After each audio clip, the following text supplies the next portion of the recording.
Anybody? Yes. Yes. Okay. Yes. Okay. Yes. Cool. Got it. Thank you. Okay, so what I'd like to spend the next 45 minutes talking to you about is my October trip to Japan. It was an HF holiday walking trip, and many of you on the phone may not be familiar with HF Holidays. It's a British nonprofit activities organization that sponsors hikes. It sponsors activities around the world. And many of them are hiking activities, and a lot in Great Britain, a lot throughout Europe, and some in Asia. The trip that I took, and this is a caveat that we have a lot of pretty serious hikers on this call. I really want to be clear that this was a walking trip. It was a combination of walking some trails, no heavy mileage, no big ascents. This is not an endurance kind of trip. It was exactly the trip I wanted, which was to experience Japan somewhat off the grid, but to also see some of the things that I long to see. Specifically, I've been very interested in seeing temples and shrines, and this trip certainly gave me that. So what I'm going to do is I'm going to just give you the shell of the trip, what was involved. And then I just have a section on Japanese culture and traditions as I observe them. These transcend any one place. Maybe some of them are kind of city specific, but I just thought they were of interest and they were worth sharing. I'll take us through Tokyo, a short trip through Tokyo. Udanaka Onsen is a hot spring town, a hot spring area of Japan. The Nakasendo Path is an old trail that dates back to like the 700 parts of it are from like 700 AD, and it runs through central Japan. It's something called the Kiso Valley that runs through central Japan. And then we'll go to Kyoto, and then finally the trip wraps up in Nara. So you can just see the days that we spent. It was a tour group of 20 travelers. I was the only US traveler for a while, and then a couple from San Francisco joined pretty late. But it was really from English-speaking countries, and it was a remarkably cohesive group. This was a solo trip for me. I was like, you know what? It's my trip. I want to do it, and I'm going to do it. And it was absolutely wonderful. Just a lovely group of people. We had a professional tour guide named Fumiko, who was just the most unbelievable and just tireless, kind, organized, helpful individual I've ever met. And we just adored her and gave her a gift on our last night. She was just wonderful. 20 people getting in and out of trains and buses and hotels is not easy. And she did it with gently and effectively. So if you look on the left, this is a little map that I took actually from the literature about the trip. You can see I put the little numbers on there. You can see we start in Tokyo, then we go up to Udanaka Onsen, which is our first stop to hot springs, the Nakasendo Path for 2 days, Kyoto for 3 days, and then the town of Nara for 2 days. And we wrapped up in Nara. So let's just talk about some of the things I observed while I was there. Shrines and temples are everywhere in cities, on rural trails, in small villages. I mean, even in Europe, it's not unusual to see a Madonna shrine or a little grotto here and there in buildings. But this is in Japan, it was just overwhelming. It was everywhere.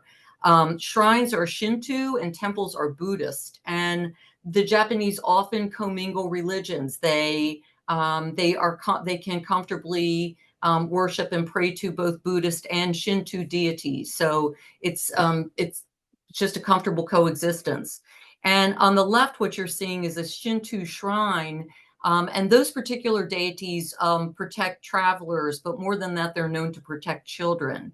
And so very often in our trip, we would see little shrines with these deities, and they would have little aprons, or sometimes I saw them with little knitted caps. And the women in the village or the area would do this and look for blessings and protection for their children. We were eating authentic cuisine throughout. And so raw fish, wasabi, marinated foods were common for breakfast, lunch, and dinner. And Fumiko, at the beginning of every meal, she would hold up a dish and tell us what it was. And you can just see here, every meal usually was accompanied by multiple tiny plates. And honestly, I'm looking at this food and I don't really recognize a lot of it. And I was there. So it was really just every day was an adventure with food. I would say that I liked about maybe 65 or 70% of it. I wasn't crazy about all of it, but it was great exposure, and it completely added to the trip that we were really experiencing authentic cuisine. There are school groups everywhere. I'm not a parent or a grandparent, so I'm not. My feeling is that we don't do school groups as much here in the U.S. But in almost every shrine or major site that we went to, there were these organized, well-behaved children. These little kids were in matching outfits. Sometimes they had matching hats. Very well behaved and just really nice to have around. It's great to have around. This sounds silly to highlight toilets, but it's just toilets in Japan are just like nothing you've ever seen. And all the toilet seats are warm. Like, unless you're in the middle of nowhere, it's a warm toilet seat, a heated toilet seat. And that's a wonderful thing. I came to really respect heated toilet seats. But this is a rest stop this is just a highway rest stop that we're in. That's the handicap stall. They still have floor toilets in use, but everywhere we went, it was immaculate. And I didn't take the time to push all the buttons, but there was a lot you can do in there if you really wanted to. Shoe removal. It's everywhere. It's in restaurants. I didn't see it too much in hotels, but shops, shrines, temples. You can see on the left, there's a shelf for shoes at one of the temples we visited. On the right, we stayed at a farmhouse one night, and that was the rack of shoes for the farmhouse. And then you see these little red shoes that say toilet on them. When we were in the farmhouse, these were inside the toilets were all private bathrooms, and they would have these little shoes at the entrance. So this was a thing, and it it it it behooves you to have shoes that go off and on pretty easily when you're touring, because you'll be taking them on and off pretty regularly. Vending machine stores. Never saw anything really like this. This was mostly in cities. This isn't for children. This is for adults and children too. And it was just entire stores of vending machines. And I never really asked Fumiko about it, but I came to understand that it's really all about convenience. The Japanese work ethic is so strong. People are busy, and these are quick. And so they're in pretty much every city. You'll see several of them in most cities that you travel to. These menu displays. So these are plastic, very lifelike replicas of what food you would be purchasing. This is outside a restaurant. These are bento boxes. So you would buy this little boxed food, and it's showing you what selection would be in each box that you can choose. And this was very common. There was a rest stop that sold a lot of gift boxes of food for people to take home, and it was present there as well. I had a Japanese friend who many years ago told me that in Japan, the Japanese don't know very specific words for certain things. Like in the United States, we might go into Home Depot with a 3 millimeter, I'm just making this up, Molly bolt, and we need a wing nut for it or something. And he just said in Japan, that simply would not happen. That the average Japanese person would simply not know those words. Only a tradesman would know those. And so part of his explanation for why there are a lot of pictures on menus in Japan is that people really don't know the names of some of the ingredients. So things are represented by pictures, or in this case, by 3D replicas. The tanuka, or the raccoon. This little figure is everywhere, and I mean everywhere. It's by houses, it's at the entrance of stores, it's in gardens. And this was the one question that Fumika, our guide, punted on. Like, we asked her and she wouldn't tell us, and then later a small group of us said, like, so Fumiko, like, what's the deal with that raccoon? And the answer is that what you think are the raccoon's little feet are actually the scrotum of the raccoon. And the reason this raccoon is displayed everywhere is that it represents prosperity. And it represents prosperity because they used to pound gold into gold leaf on raccoon pelts. And the testicles were used, they used to put gold on the testicles and it would flatten the testicle. And somehow that leap of prosperity, gold pelts, and large testicles has made it over to this little representation of a raccoon. And so this is the reason why it is selected to bring prosperity to homes and businesses. I found the ladies' fashion to be different. It was a lot of loose-fitting jumpers, just things that I didn't see in the States. And you can see the gal in the center is kind of funky. She's got a little jumper and a necktie on. When we were in Tokyo and Kyoto in the business sections, we did see the men generally were wearing suits with no ties, and the women, some of them were wearing business suits, but in general, this was kind of a favored outfits, these kind of these jumpers that we're looking at here, these kind of loose dresses. And then finally, what I forgot to tell you in the beginning is that I was in Japan once before, and it was in 2014, and I went on a business trip to Tokyo, and then later I was flying to Fukuoka to see a friend, and the trip completely blew up when after walking around downtown Tokyo a little bit, I broke my foot on the way back to the hotel.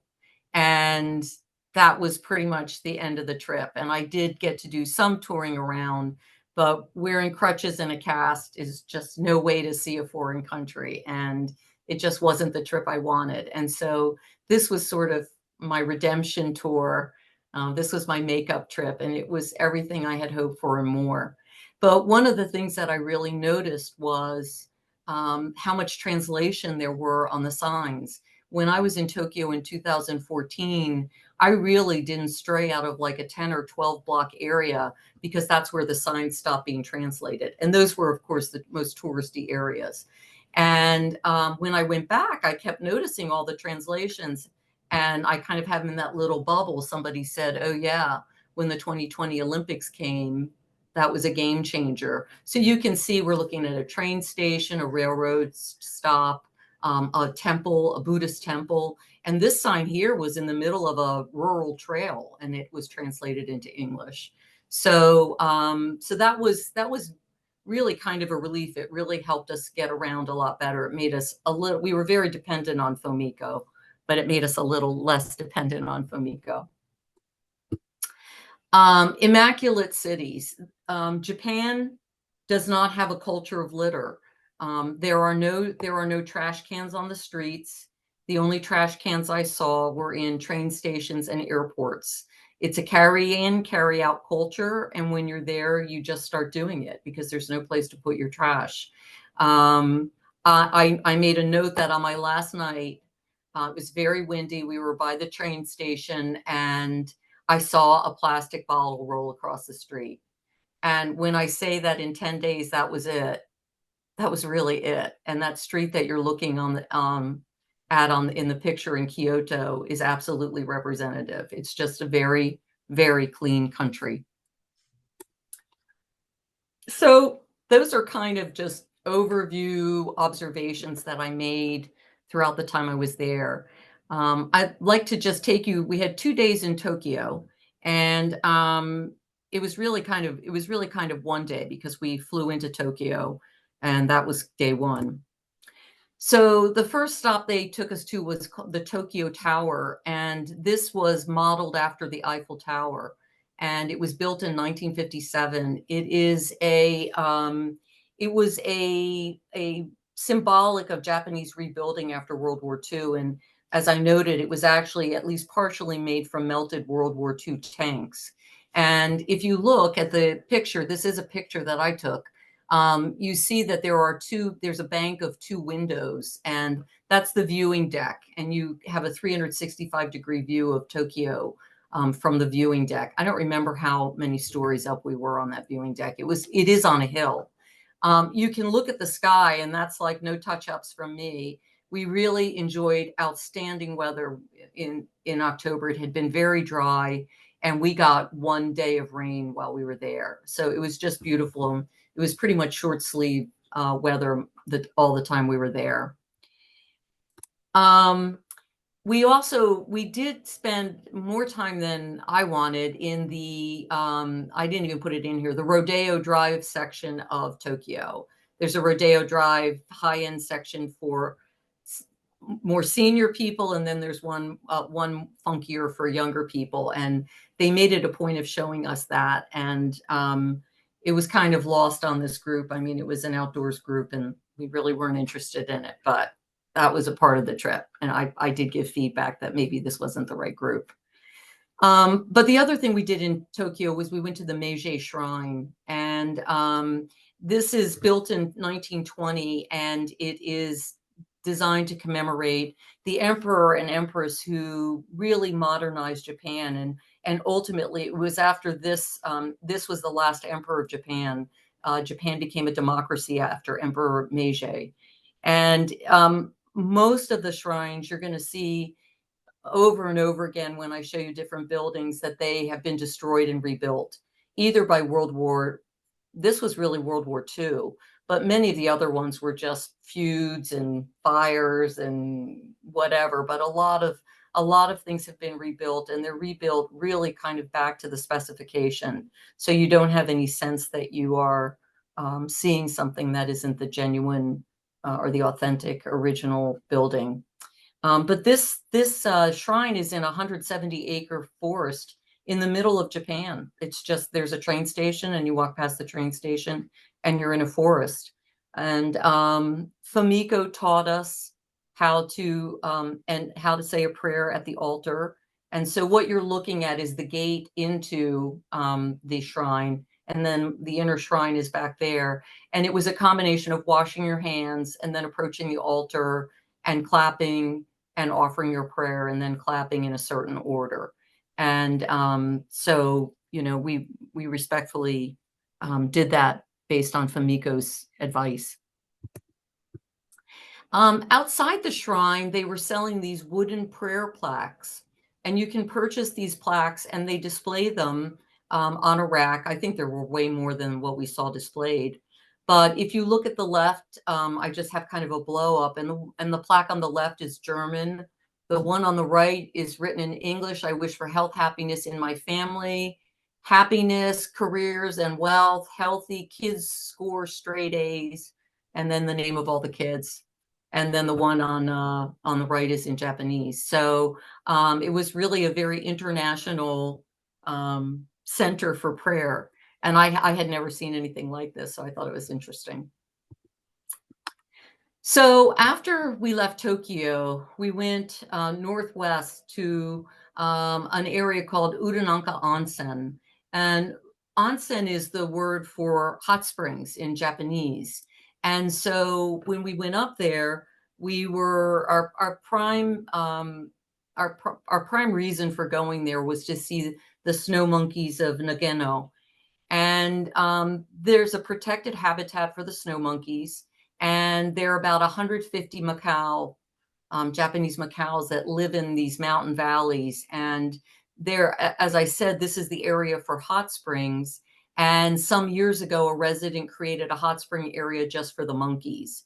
And so this is the path to get to the monkeys. It's about 1.5 miles. It's a really lovely wooded trail. And as I realized, when we were there, there were monkeys everywhere. I mean, like monkeys on the stairs, monkeys everywhere. But when I was leaving, someone said to me, "Are there any monkeys there today?" And that's when I realized that there aren't monkeys there every day. And some people make the trip and don't get the satisfaction that we did, but we saw lots of monkeys. The monkeys wander freely. There is a keeper who monitors the situation, and you're really not supposed to, you definitely don't touch or feed, and you should avoid eye contact as well.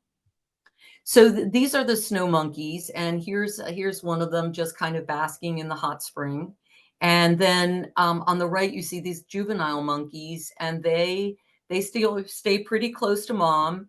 And there is really just everybody spends a lot of time picking at each other. There's a lot of that going on. A lot of picking at the bugs and the nits or whatever it is, but that's a really common pastime. There was one alpha male of this troop of monkeys, and he was a pretty angry guy, and they were pretty scared of him. And when he started walking around, they started chattering and scattering. So he was clearly running the show here. That evening we spent in a ryokan, which is a traditional Japanese hotel. And this was something that I'd always wanted to experience. You can see there are Western chairs and table over by the window, but the majority of the room was basically on the tatami mats on the floor. And you can actually see a tea maker, and that basket on the floor is different teas. And at night, the staff would lay out futons for us, and you can see on the bottom of the screen, the futons have been put in a liner, and so you have padding below and a lined futon on top. And I slept like a brick. I found it to be very comfortable sleeping.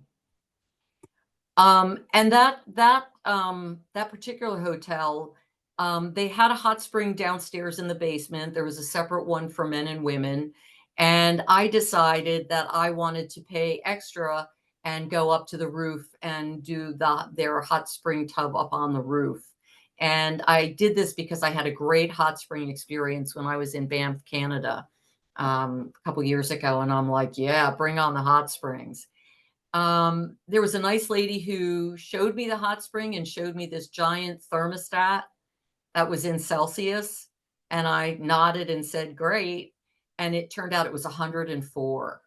So it was a super hot tub that you're looking at there. And you can see I had this panoramic view, but I pretty much spent most of my time sitting on the edge of the tub because it was just too hot to immerse yourself in. But still grateful for the experience, and it was a good time. Glad I did it.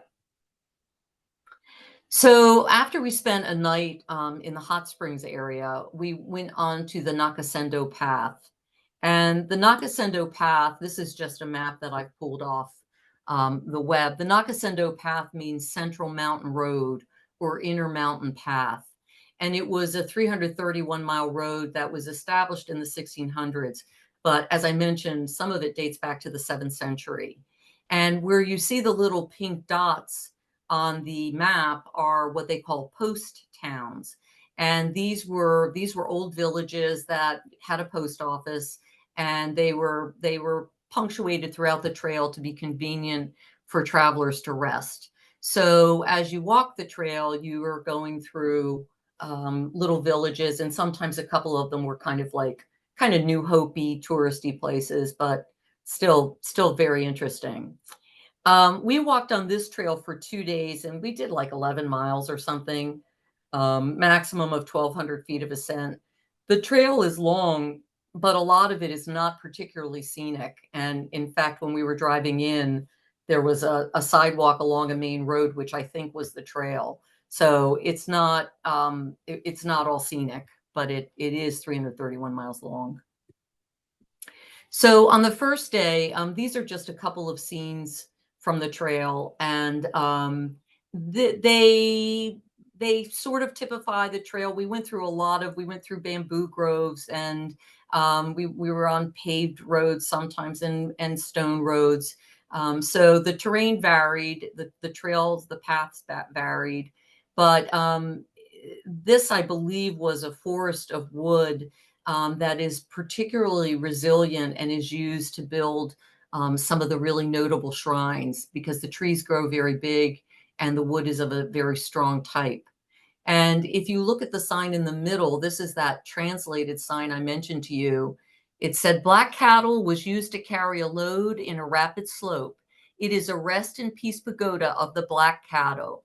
This Ishibotaki is the only one enshrined to Nakasendo." And then in parentheses, it says, "Most are rest in peace pagoda of the horses." So there was a little shrine next to the sign, and it was dedicated to the cattle that had labored on this trail, because I guess the horses got all the attention and someone wanted the cattle to be recognized, which I think is lovely. And our first night, then we stayed in a farmhouse, and this farmhouse was pretty much self-sustaining. And there we are in front of the farmhouse. That's actually the day we left the farmhouse, but it shows you the farmhouse. It's right on the trail, and we were also in. It was a ryokan accommodation on the tatami mats and the futon on the floor. The living room, that we never spent any time in the central area there, was a floor with mats and some cast iron pots for tea. And then dinner was served on low tables. And almost everything we ate for dinner there was grown there, including the fish that you see. They had their own hatchery, so they had a small hatchery there. And they did serve us some of their homemade sake, which had been award winning. It was award winning sake, and I drank it, but I was a little put off because it was unfiltered sake, which to us would look a little like spoiled milk, like kind of milky with little chunks in it, fermented chunks in it. So I found that a little bit off putting, but sake's sake. So it was pretty good, and it had apparently won an award. And they were total pros. And you look at this crowd. We were split out over 2 buildings, and they never missed a beat. On the second day of the path, you can see we just stumbled on this. It was a tea stop. It was a traveler's rest stop, and the building on the left just shows us all kind of hanging out. And inside, there's a guy just serving hot tea to people, and you could leave a little donation if you wanted to. But it was lovely, and the rain had pretty much abated at that point, so we just kind of hung around outside. But it was just so kind to stumble on this really in the middle of nowhere. And then on the right, you just see a little water wheel that we passed with rocks on the roof. And I understand the rocks are there to prevent the roof from blowing off. But we did see that. I saw that on more than one occasion, and just usually in villages somewhere or on little buildings off the trail. So after we spent 2 days on the Nakasendo path, we went to Kyoto, and we were there for 3 days. This was our longest stay, was in Kyoto. And on the first day, we did something called the Philosopher's Walk. And this was a very picturesque walk. And it says it's 30 minutes of non-stopping. It took us longer than that. It's like a mile and a half, maybe. And apparently was named after a philosophy professor who used to walk along this canal and meditate. And it's pretty famous for you can imagine what this looks like with cherry blossoms in foliage, or when it's autumn foliage. We were there in October, and you can see it's still relatively green. So, but we walked along this path, and along the way saw shrines and temples and stores and houses, and it's just a walk on the outskirts of one of sort of the suburban areas of Kyoto, or far from the city center. And on the left and the right, that's just a temple that we stumbled on fairly early in the hike. And to me, it just typifies the beauty of Japan, the gentle landscaping, and it's really what I came for. And I just was so in awe of the Japanese way of just creating such beautiful space.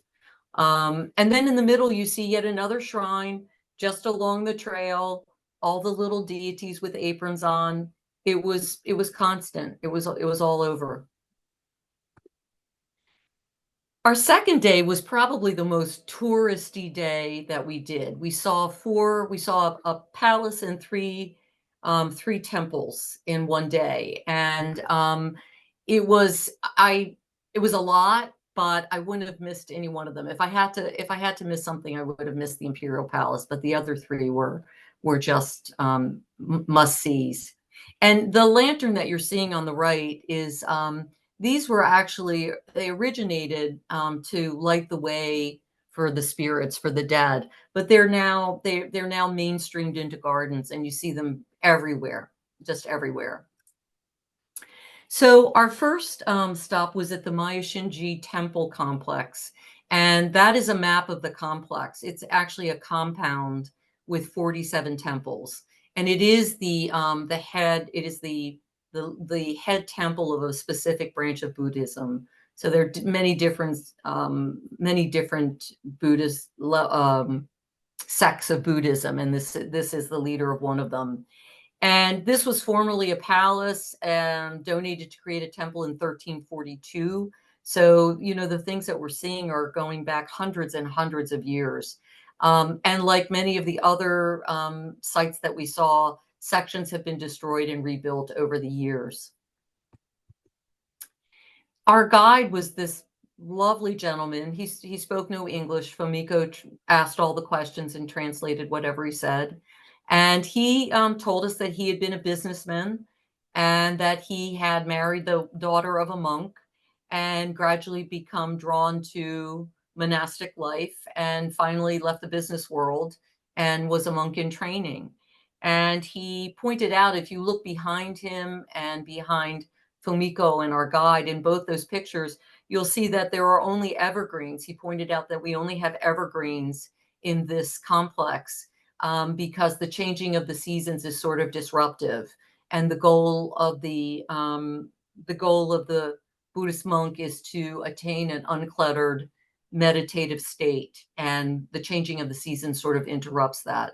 So wherever we were on this campus, it was always pine trees or fir trees of some kind. And this is just a very typical view. I mean, you saw that map.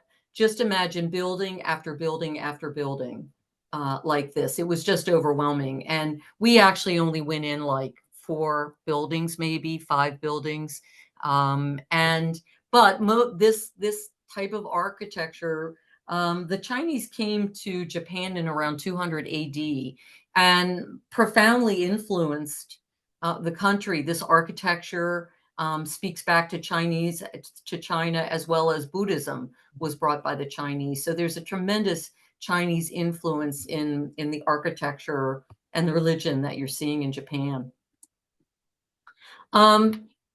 Every temple we went to had a rock garden, and as you look, the rock garden on the left, there were 3 rock gardens in this particular temple. The one on the left was the first one that we saw. You can see it has grass and rocks and some trees. And then there was another one with less grass and rocks and trees, but still some. And then the one on the right was the final one. And this was the last of the rock gardens. And it was explained to us that when a monk is early in training, that they would go to the garden with the busiest, I quote, air quotes, garden, while their mind was still in a cluttered state. And as they reached a more meditative, uncluttered state, they would gradually gravitate toward the rock garden on the right. They would go through phases, and gradually they would go to the rock garden on the right, which represented uncluttered thinking. We also saw the bell. I have to say, I didn't take a good picture of you couldn't take a picture of the bell. That's why I didn't take a picture of the bell. We were in a building and you couldn't take pictures. So I snagged this picture online. This is the temple bell, and it's the Okikochi bell, which is used to summon the monks. And it's the oldest known example of such a bell. And it is believed to be the oldest active bell in the world. It was cast in 698 AD. And because it's so fragile, it's only used on special occasions. There's no internal clapper. They hit it with a beam or with a hammer from the outside. And the monk he played a recording of it. And it's a very deep, long vibration, very deep, very long, but very full. And it's amazing how long it lasts. It probably continues after one ring to go almost a minute. It's quite amazing. And this was just a scene on the way out. I saw this little temple in front of the water with the reflection, and it just it was just perfect as far as I'm concerned. So therefore, it's in my slide deck because it was just perfect. And I have to say that after you spent time, we were probably at that temple compound for about 3 hours, 2 to 3 hours. And there is very clearly a very peaceful energy there. And when we left, everybody was very quiet. When we got on the bus, everyone was very quiet. And it was just a certain energy that you carried with you for at least a little while when you left. So I think that's one of the more memorable parts of the visit. The Kyoto Imperial Palace it was a lot, really like a lot of gravel. What you see on the left is the Imperial Palace. It's big, and you can't go inside. Japan has had three capitals. So Nara was the capital till 794. Kyoto was the capital till 1868, and Tokyo has been the capital since 1868. And so the palace that we're looking at on the left was the residence of emperors. It was the royal residence for about 500 years, and it's burned down and been rebuilt many times. It's actually on several acres of land, which are just really a lot of trees. It's just kind of a tree area with paths in it. But they did have these gardens in the back. And this to me is just the quintessential Japanese garden with the sun hitting just right on the path to light up the path. And I actually, it was my Christmas card. It was my photo Christmas card because I just think it just represents what Japan does so well in terms of their gardens. The Kinkakuji Temple. This is a Zen temple. It was a retirement villa that was willed to become a temple. And the top two floors are gold leaf. And Fumiko explained to us that the top two floors would have been used for more prestigious visitors, and less prestigious visitors would be on the ground floor that isn't covered in gold leaf. This originally dated back to 1408, but in 1950, a Buddhist monk with a hatred of beauty burned it down and then tried to commit suicide on the grounds. And they found him and they imprisoned him. And then they rebuilt the temple in 1955. It is a UNESCO World Heritage Site. Like many of the things we saw were UNESCO World Heritage Sites. And this is the single most visited tourist attraction in Japan. And you can just see how incredible it is. It's a floating, it's like a little island home. You have to take a little rowboat out there. And this place was mobbed, and it was mobbed from around the world. It was school children and people from all around the world, but it was packed. It was wall-to-wall people here at certain points. These are just a couple of other views. You can see, you walk around and each view has this serene feeling to it. All these rocks, every tree, there's no rock, there's no tree that is just randomly placed. Everything is placed with an idea for just general calmness, and there's so much meaning that I don't know about. All I can say is nothing is random that you're seeing. It all has meaning and thought behind it. The Yoanji Temple was our last stop of the day, and this is the Temple of the Dragon at Peace, and it's a Zen temple, again, supporting a specific branch of Buddhism. And I just took a quote right from online. It is one of the finest surviving examples of dry landscape that features distinctive larger rock formations arranged among smooth pebbles, raked into linear patterns that facilitate meditation. And this garden was created sometime between 1488 and 1680. They're not really sure when. But our guide Fumiko shared with us that this particular temple for many years was like really just not on the tourist circuit. And in fact, it was a popular restroom stop for cab drivers. But apparently somehow it made it onto Queen Elizabeth's agenda when she visited Japan many years ago. and she raved about it, and that kind of catapulted it into fame. And now it's this is considered to be the finest example of a rock garden.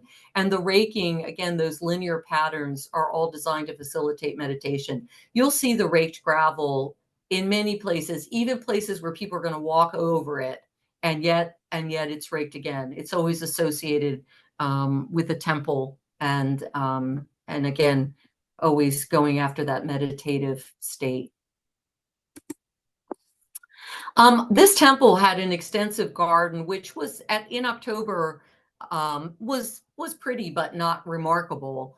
But what did strike me was just looking at the garden tools that the gardeners were using. The gentleman on the left is clearly on a handmade wooden ladder. You can see the rake in the forefront of the central picture looks to have metal tongs, but the broom is clearly made out of branches. And on the right, what looks like a mallet is actually a handmade support for a branch. And so throughout this garden, pretty much most of what you saw was some kind of handmade integrated into the environment. They just don't use, there's no plastic, there's nothing like that. It's always something of nature. So after we finished with our temple and palace tours, the next day we had a free day in Kyoto. We spent time with Fumiko in Kyoto, but we went out on our own too. And Kyoto has an old city with narrow little streets that are packed at night. It's very, very, very crowded. But it's known for its geishas, which are called geckos in Kyoto. And geckos live in a dormitory setting with a house mother, and they're trained to entertain male parties in activities such as tea service and dance, musical instruments, hair, putting on the obi, putting on the waistband is itself an art, doing it just perfectly. There is art in everything they do. And geckos cannot marry. If a gecko decides to marry, she has to leave the order. I'm not going to liken it to monks, to nuns, but you can't marry and remain a gecko. The geckos have students called the Makanai, and actually Netflix had a 8 or 10 episode show, the Makanais, and I can't remember, it was something about food. And a friend and I watched it, and they are geckos in training, and they undergo rigorous months of training in order to qualify to be a gecko. And the geckos don't appear on the street till after 5 when they depart for private hosted parties. And there is one gecko house. There was one gecko house that at 5 p.m. every day, the geckos came out and tourists would line up to see them and take pictures. They had a guard there. You weren't allowed to touch them or talk to them.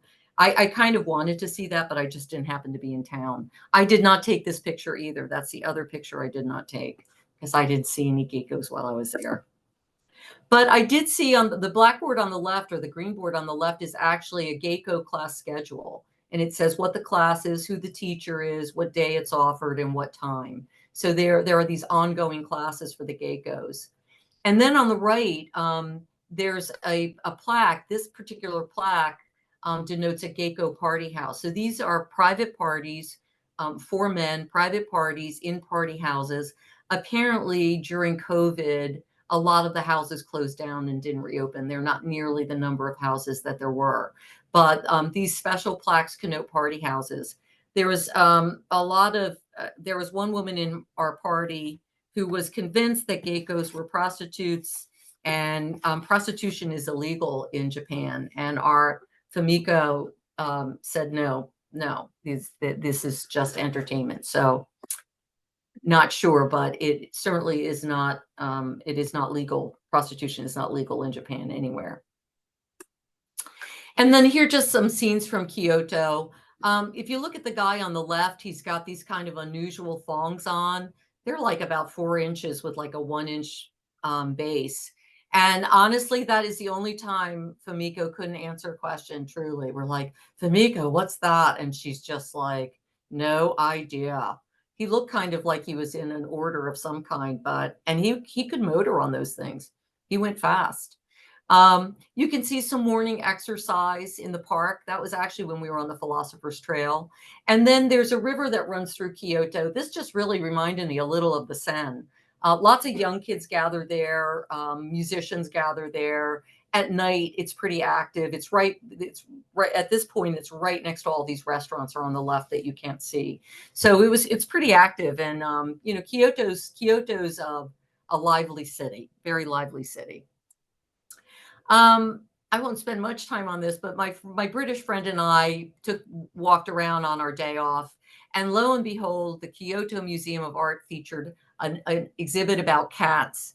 And so naturally, she was a cat person from Britain, so we went in and saw, and it was about a particular Japanese artist who anthropomorphized, I think I'm saying that right, cats as well as lizards and birds and turtles and fish, and put them on human bodies, samurai figures, um, empresses, whatever. And it was a very popular thing in the mid 1800s. But I think if you read the little plaque on the wall, it says, please enjoy conversations in a low voice so as not to startle the cats, which I thought was such a nice way to say, keep your voice down. I found that pretty amusing. When you walk around the old city of Kyoto, you will see people walking around in kimonos. And my understanding is that a lot of them are doing this for photo shoots. They take selfies or have a professional photographer take pictures of them. You can see, there are people getting off the escalator. And on the left, you can see that there were stores where you could rent or purchase kimonos. So it wasn't, it was right out there. I won't say we saw a ton of people, but it was not unusual. It was usually couples. Usually couples did it together. So after we left Kyoto, we went to our final stop, which was in Nara. And Nara, the prefecture in Japan, is a municipality. So Nara is a city, and it's in the municipality of Nara. And downtown Nara is very famous for its bowing deer. So you can just see there are people just walking around, and they're just deer everywhere. And the deer were considered to be messengers of some deities many hundreds of years ago. And so the city welcomes them. And what happens is that there are vendors who sell these kind of compressed little biscuits, kind of like, think of a pizzelle, kind of these compressed little pizzelles, which you can buy for a very nominal amount and feed the deer. And the deer in the Japanese tradition will bow before they accept it. So you hold out the little cracker to the deer, and they bow their head, and then they take the cracker. And it was really very charming, but they're everywhere. I mean, everywhere. And just like hanging out, sleeping on a wall, they're everywhere in the downtown area. This pagoda, I honestly do not remember the significance of it. I just think it's fabulous. And it's kind of unusual. You will not see a whole lot of pagodas with that many tiers. And actually, where the picture cuts off, there was a chain link fence because it was under construction. But I took that picture, and again, you can look at the sky, no retouching on my part, just wonderful weather wherever we went. Oh, almost always a blue sky. The big site, the big drawing card of Nara is the Todoji Temple. And in the pictures I included people because I want you to get a sense of the sheer scale of this temple, which was built in 752. And although it was also rebuilt, and the rebuilt version is only 2/3 the size of the original one. But this temple was so powerful, it is really the reason that the capital was moved from Nara to Kyoto, because the Buddhist temple's influence was so great that it was beginning to interfere with government business. So they just moved the government out of the area of the temple and made the capital Kyoto. Tons of school children on this trip. This is the largest Buddha statue in the world. It's 49 feet tall. The face is 17 and a half feet wide, and each eye is 3 feet wide. Just to give you some, if the people below aren't enough, those dimensions should give you a pretty good sense of the size of this Buddha. And I saw these kids climbing through this hole in the pillar. They're those little school kids. And I heard something about it was supposed to be the size of the Buddha's nose, but I read up on it a little bit, and it's the size of his nostril. And so if you can crawl through that, you're going to be granted eternal enlightenment in your next life, or that is um, as the saying goes. It was mostly a lot of kids crawling through it, and they were having a blast. But just look at that, and that is the size of the Buddha nostril. The Buddha is surrounded by other enormous statues. Again, look at the people compared to the size of the statue. On the left, we have a deity in full gold leaf, and on the right, we have a samurai warrior that is completely carved out of wood. It was just magnificent. It's impossible to even do justice to these in pictures. Just the magnitude of these statues. They go right up to the ceiling. And then our last day, we went on the Yamanobe no Mishi Trail. And that's a trail between Nara and the town of Mishi. It's 9.7 miles from point to point. And we took a train to Mishi and didn't walk quite all the way back. We completed 6 miles of the trail. It's part of the oldest road in Japan, the Shinkanto, and it's dirt, paved, rock, stone, whatever, and it passes through villages, shrines, fields, cemeteries, and it's considered a moderately challenging hike. When you look at some of the things we did in the cities, it's kind of standard tourist stuff. But when you got out on these trails, the Nakasendo Path and the Yamanobe Trail, you really didn't see a lot of people, and you were absolutely seeing things that were just not going to be in the average tour. And that's what I thought was so beautiful about this trip. It was just a beautiful blend of kind of obscure things you wouldn't normally see, and then kind of the high points that you want to make sure you saw. The Omiwa Jinja shrine is considered the oldest shrine in Japan. So this is a shrine, so it's Shinto, and it dates back to 965 AD. And you see that gateway there, like the Meijin shrine in Tokyo, and whenever you would go to a shrine, it would be very common to see some kind of gate. In this instance, it's like pillars with some hemp rope and some tassels that are probably like half as tall as I am, and that was a border. So when you were on the outside, you were in the secular world, and then when you go through the gate, as it were, you're in sacred ground. So it moves you into sacred ground. And this shrine was not particularly noteworthy in terms of architecture or design. It did not have any deities in it, and that was because it serves the mountain that it stands right below. It's right at the base of Mount Niue, and it serves the mountain. And I really didn't take very many pictures of myself, but I did get this picture. That's the rabbit. Last year was the year of the rabbit. And so they have a statue of a rabbit. And I think that was a donation box in front of it. And next year, or this year, 2024, I'm not sure what the animal of the year is, but the statue changed on January 1st to whatever the animal of the year is for 2024. The little white papers that you see actually represent lightning bolts, and I cannot remember the significance of the lightning bolts, but that's what they are meant to represent, little lightning bolts. I really had never seen. I've seen pictures of rice paddies, and they are always just water with little green leaves sticking out of them.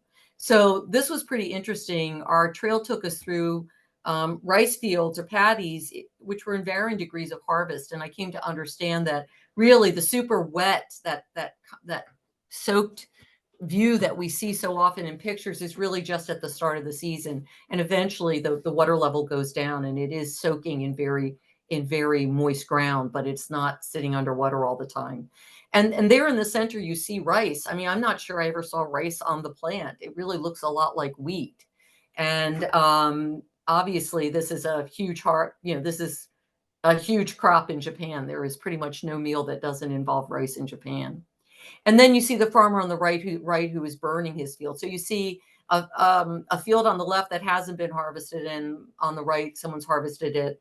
and they're burning the land down to fortify the soil and make it more nutritious for the next planting.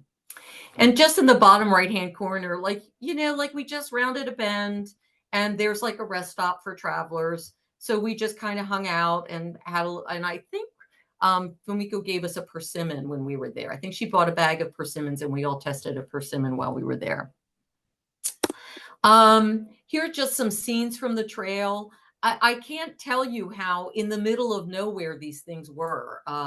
These like this like little kind of picnic area, and there was really kind of no one around.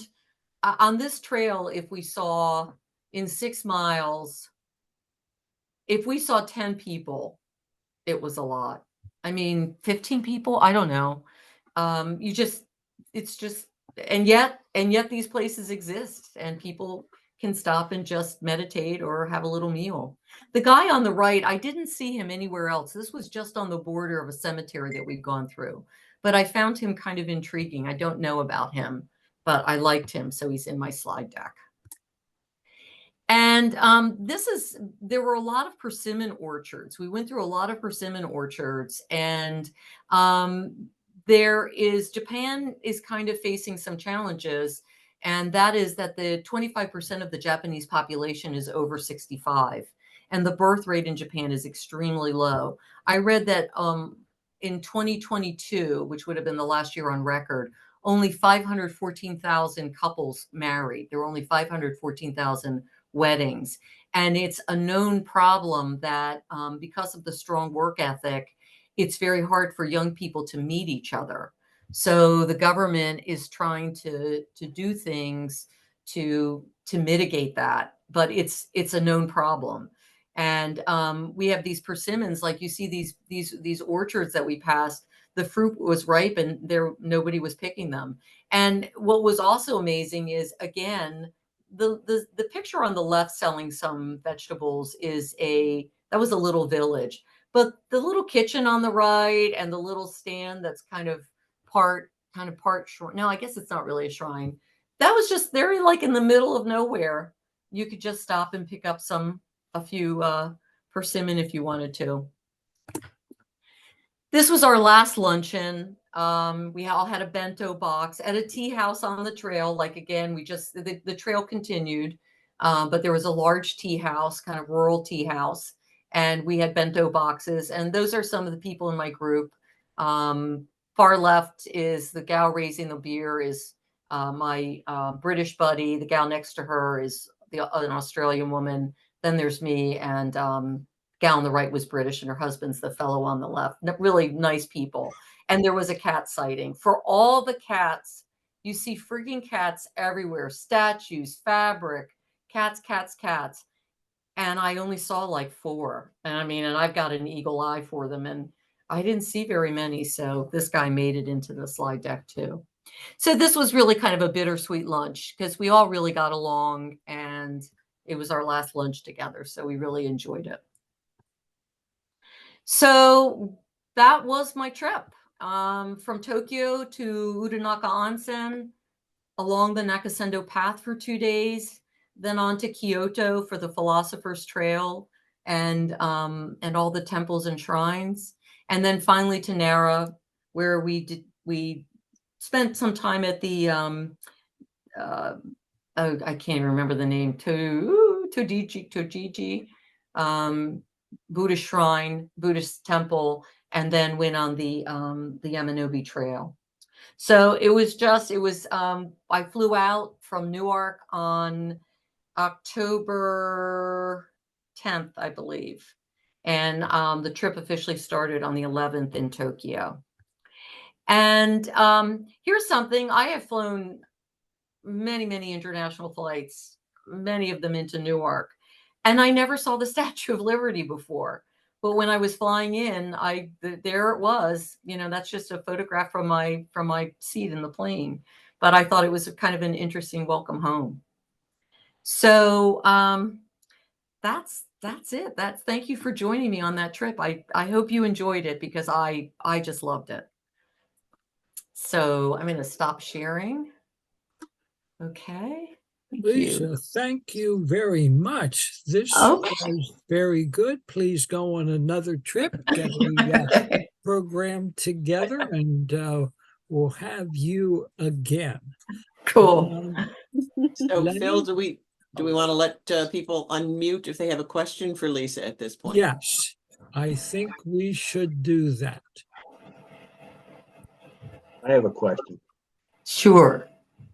Was everything sushi and raw? Did you ever have any cooked food? You know what? There were people you could make dietary requests, and I'm not a huge raw fish eater myself, and I was struggling a little bit. But I mean, on this particular trip, you could have the British woman I hung out with was truly gluten intolerant, and she was getting special meals. There were people who didn't have raw fish, so you could ask not to have that. You would get a substitute of some kind. It was usually something cooked instead, or not fish.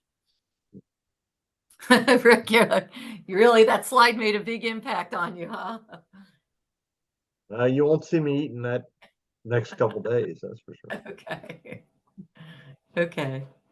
I was towards the end, I was struggling a little bit. It went from being, oh, this is so much fun to, oh no, oh no, I like this. So it was interesting. Anybody else? Comment on the tanuki creature that you Yes. showed earlier on. Yeah. It's sometimes referred to as raccoon, but it's no relation to the American raccoon. Okay. Most places it's called raccoon dog because it's actually a canid relative. But similar to raccoon, it has coloration, and it's a nocturnal, opportunistic omnivore. Thank you. Thank you for that, Stan. And you know what? Our guide said raccoon. She was probably just kind of dumbing it down for us. I'm seeing there's some chat comments, or I don't know if there are questions in there. No, they're Or all not. saying you're wonderful, is what I'm reading. Oh, Yeah. oh, cool. Cool. Thank you. So Lisa, you talked about Yeah. how, you know, the shoe culture, how you removed your shoes. Mhm, mhm.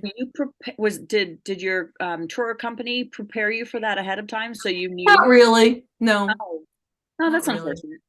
Yeah. There was a little bit of churn about HF holidays on this trip. Apparently, so when England when England removed itself from the European Union, prior to that, when you took HF holiday trips in Europe, they were usually your British guides.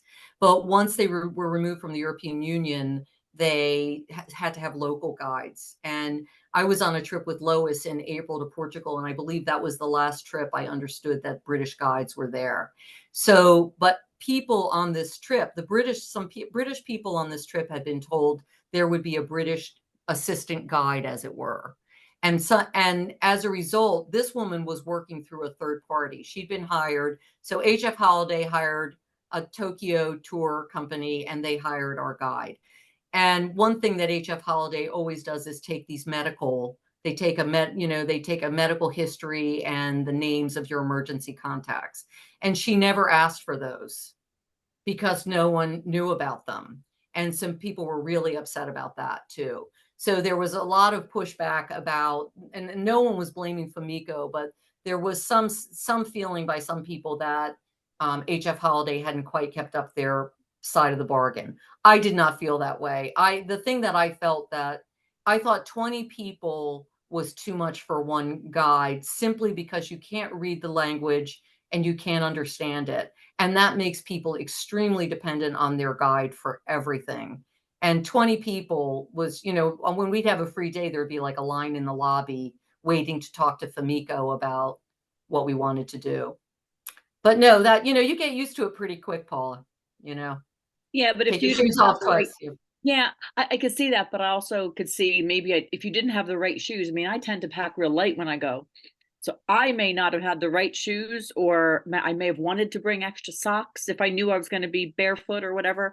I was just curious. I'm surprised at your answer. Actually. That's why you have my presentation. Now you'll know. Now I know. Now you know. Okay. Anybody else? All good comments. Anything, did anybody, what surprised people besides the shoes off? Was there anything else that people found surprising? Yeah, I was curious whether or not you slept on the floor every night. I was surprised that you had futons. No, only when we were in the authentic Japanese hotels, which was the farmhouse and the one hotel in the hot springs. Otherwise, Okay. we were in you know, regular hotels. You know, pretty nice hotels. They were pretty nice. You were happy Yeah. with the accommodations? I was, but some of the people, they did, like 2 weeks before the trip, they said, we've switched out some accommodations. And some people had looked up where we were supposed to be originally and where we were, and thought that that it wasn't as nice and that the Japanese tour company was taking money. I was really pleased with everything.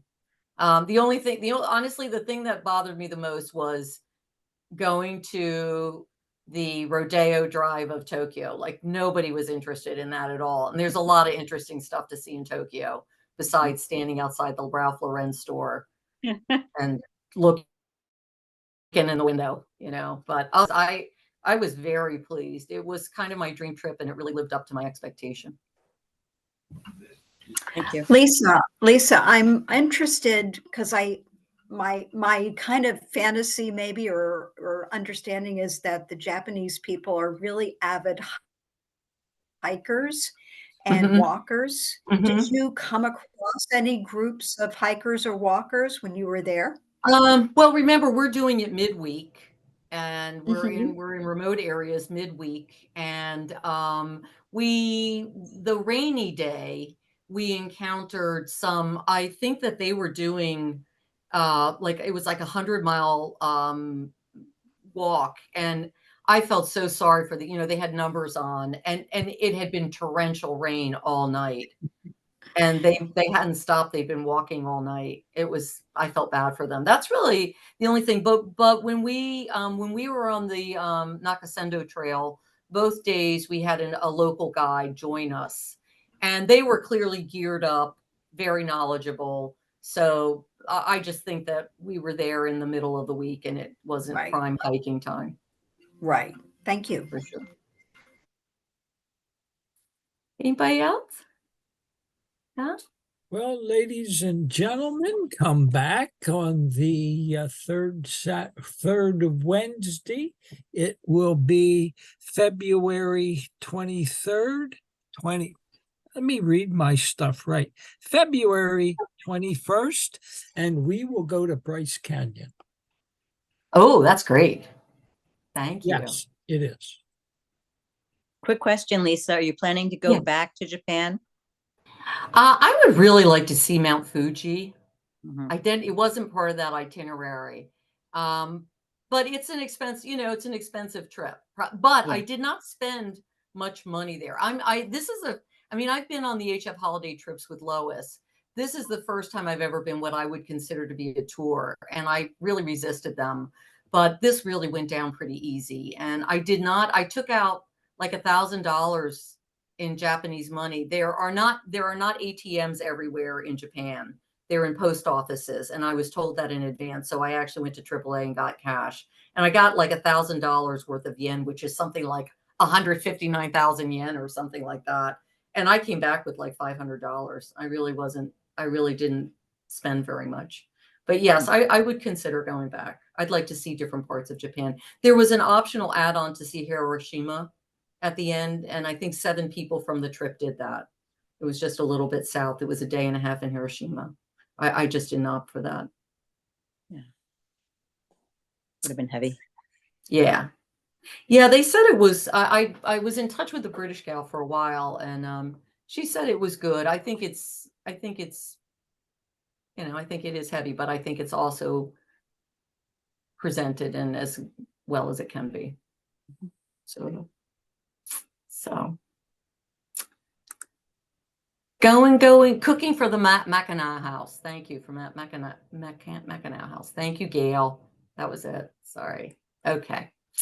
I'm just looking through the chat and I'm just seeing a couple little comments. So, okay. While you're Okay. looking through, besides Mount Fuji, what else do you wish that you would have seen? There is a very obscure museum on an island, a very interesting art museum on an island that was formerly an industrial island. And it's been turned into an art installation. And it's sort of, it's towards, it's like lower, more southern than Osaka. So I would, if I went, I would want to see Mount Fuji. I really want to see that island. And this British gal and I were talking about putting something together. This woman, Fumiko, who was our tour guide, I actually kind of miss her, which I find very weird, but I like miss Fumiko. She was so sweet. And she gets hired, like after our tour, she was taking 2 people around for 9 days. So Nice. that might be interesting to see if to maybe try and reconnect with her and do a specialty trip of the things that I know I want to see. Mhm. But it's With some- expensive. with some of your Delaware Valley friends. Indeed, of course. Yeah, that would be cool. That'd be great. Yeah. I found this blend maybe a little bit more hiking, but I really want to see things. You know, I would not have wanted to be on those trails for 10 days. I would not have seen some of the amazing things I saw if we'd done that. And I wanted that blend. It was what I was looking for. It sounds really interesting. Yeah, good. I'm glad you enjoyed it. Great. It was a Okay. great presentation. Thank you. Thank you. Thanks for attending, everybody. I appreciate it. Thank you. Yeah. So thank Bye. you. Bye. Bye.